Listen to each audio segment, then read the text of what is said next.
中国房地产市场正面临一场前所未有的考验，库存激增、销售低迷以及僵尸开发商的持续存在，共同构筑了一幅令人担忧的图景。尽管政府积极采取措施防范金融系统性风险，但市场对于行业真正企稳的信心依然不足。这一点从疲软的房地产股表现中可见一斑，库存压力山大。根据最新数据显示，中国住房库存已膨胀至惊人的44亿平方米，相当于年销售量的5倍以上。这意味着，即便现在停止所有新房建设，也需要5年多的时间才能消化现有库存。如此庞大的库存压力，无疑给开发商带来了巨大的销售困境。为了回笼资金，开发商不得不大幅降价促销。例如，北京长实集团旗下项目价格较去年下跌约30%，这在一定程度上反映了市场供需关系的严重失衡。经济支柱的沉疴，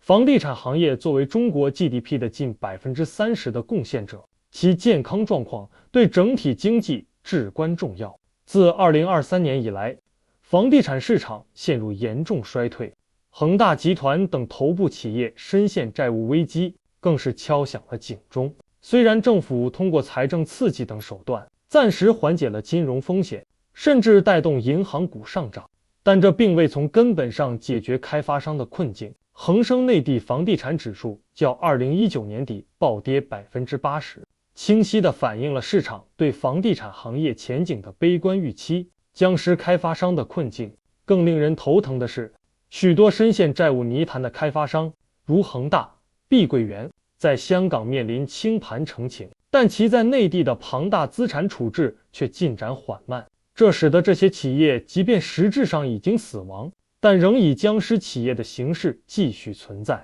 并在市场上消化库存。这种僵局不仅拖累了整个行业的复苏进程，也使得健康的开发商难以在公平的市场环境中竞争，进一步加剧了市场的过剩局面。我的观点，我认为中国房地产市场的现状反映了多重因素的叠加影响。首先，过度投资和粗放式发展是造成当前高库存的根本原因。过去房地产高速增长时期，许多企业盲目扩张，导致了产能过剩。其次，购房者信心的缺失是当前销售低迷的关键因素。宏观经济下行压力、收入预期不确定性以及对烂尾楼的担忧，都使得消费者在购房决策上更加谨慎。政府虽然出台了保交楼等政策，但实际效果仍需时间检验。再次，僵尸开发商的存在无疑是市场出清的最大障碍。这些企业既不能有效偿还债务，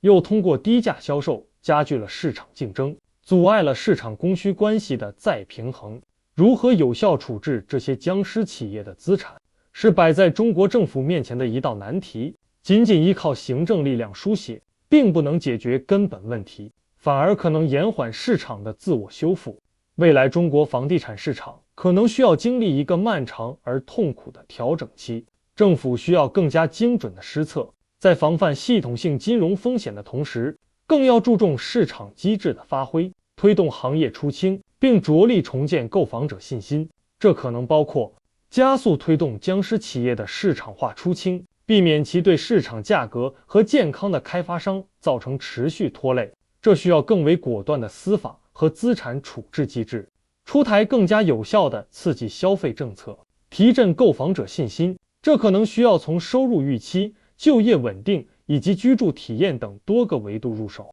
优化土地供应和审批机制，避免未来再次出现过度供给，探索新的房地产发展模式，例如租赁市场的发展，以满足不同层次的住房需求。总而言之，中国房地产市场正处于一个关键的转型期，虽然挑战巨大，但也蕴含着结构性调整和可持续发展的机遇。唯有正视问题，果断改革，才能让这个曾经的经济支柱重新焕发活力。今天这个话题我就暂时说这么多，如果你有不同的看法或者建议，记得留言告诉我。欢迎订阅我的频道，我是胖僧，谢谢大家。